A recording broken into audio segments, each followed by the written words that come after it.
लेकिन अभी इस वक्त हमारे साथ गुजरात के इंटीरियर मिनिस्टर हमारे साथ जुड़ चुके हैं, हर्ष सांघवी जी। हर्ष जी, आज कुछ अलग सवाल पूछेंगे आपसे। 2 फेज के इलेक्शंस हो चुके हैं, अब बस रिजल्ट का इंतजार है।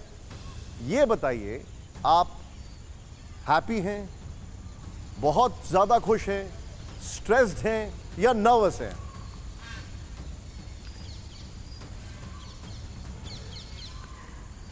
देखिए निशान जी, सबसे पहले तो मैं गुजरात की जनता का 2 हाथ जोड़ के नमन करना चाहता हूं। जिस प्रकार से गुजरात की जनता ने लोकशाही के ये उत्सव को और मजबूत बनाया है, जिस प्रकार से गुजरात के कोने कोने में ट्रांसपेरेंसी के साथ ये चुनाव, आज उसका दूसरे फेज का चुनाव खत्म हुआ है।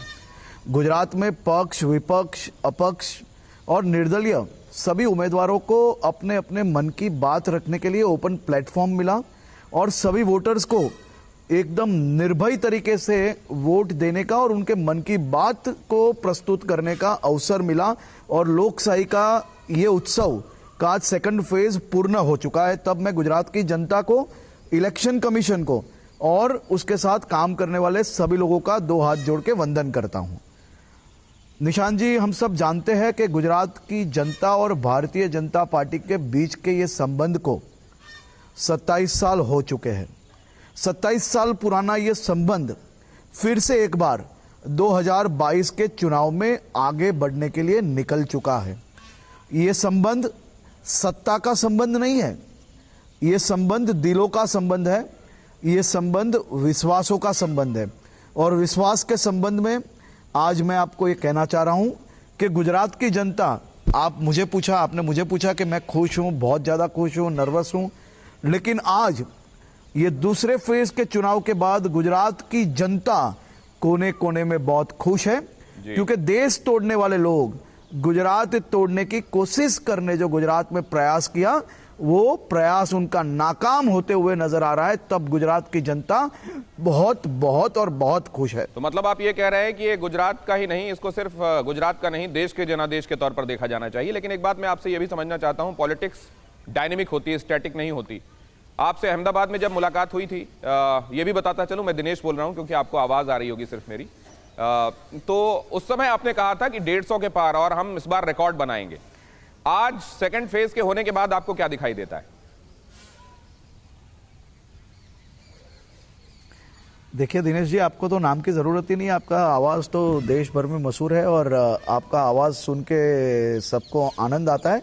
धन्यवाद। और चुनाव का पूरा थकान उतर गया आपसे बात करते करते। 150 का पार का आंकड़ा, 150 के पार का आंकड़ा गुजरात की जनता ने पहले से नक्की कर लिया है और गुजरात की जनता ने एक नया इतिहास लिखना ये तय कर लिया है। और आज ये इतिहास ऑलरेडी ईवीएम के अंदर पैक हो गया है। 8वीं तारीख को ये इतिहास आगे बढ़ेगा। गुजरात की जनता और भारतीय जनता पार्टी के संबंध 8वीं तारीख से और आगे बढ़ने जा रहे हैं। जी हर्ष भाई, एक बात बताइए, पहले फेज में हमने देखा कि वोटिंग परसेंटेज कम हुआ। अभी भी जो पूरा डेटा तो नहीं आया, लेकिन अभी भी जो डेटा आ रहा है उससे ऐसा लगता है कि पिछली बार जो 68 या 66, 67% गया था, वहां तक शायद ही टच कर पाए। अभी ये थोड़ा हाइपोथेसिस है, लेकिन क्या इसके पीछे की वजह आप लोग क्या समझ रहे हैं कि ये क्या उत्साह नहीं था, क्या वजह है कि ये वोटिंग परसेंटेज क्यों नहीं बढ़ा? निशान जी, ये बहुत इनिशियल फिगर है। अभी ये फिगर कम से कम 5 से 8% वेरिएशन होगा। अच्छा। रात को 12 बजे तक सही फिगर वोटिंग्स के बाहर आएंगे। निशान जी, हमने देखा है कि जिस प्रकार से जो विपक्ष है, विपक्ष के कार्यकर्ता जमीन पे एकदम निरस्त थे। कहीं ना कहीं वो जमीन उनकी छूट चुकी है। उनके जो ट्रेडिशनल वोटर्स जो बूथ में है, वहां पे वो बूथ्स में वोटिंग बहुत ही कम हुआ है। उसके कारण पहले फेज में वोटिंग कम हुआ। आज पहले फेज से कम 3% से ज्यादा वोटिंग होगा जब फाइनल फिगर बाहर आएगा तब तक।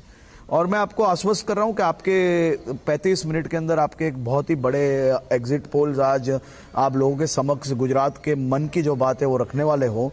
तब कहीं ना कहीं ये 35 मिनट में ही सबके सामने क्लियर हो जाएगा कि वोटिंग का जो ये पोल है और कहीं ना कहीं बीजेपी तरफी जो वोट है, कहीं ना कहीं गुजरात के हित में जो मतदान होता है, वो मतदान ये साल और ज्यादा हुआ है। और एग्जिट पोल और रिजल्ट्स में भारतीय जनता पार्टी की सीट्स बहुत ही बढ़ोतरी होगी।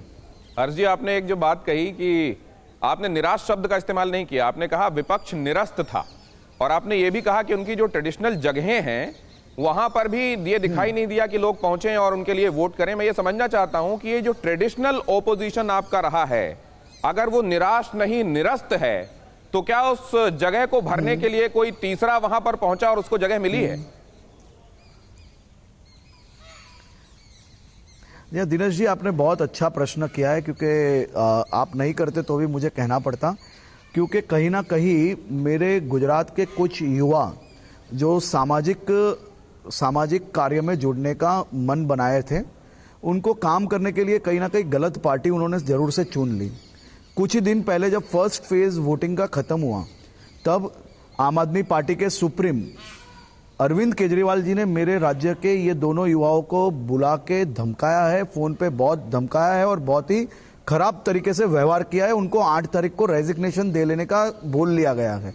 मुझे बहुत दुख हुआ कि मेरे राज्य के युवाओं के साथ इस प्रकार का व्यवहार ये सही तौर में सही नहीं है।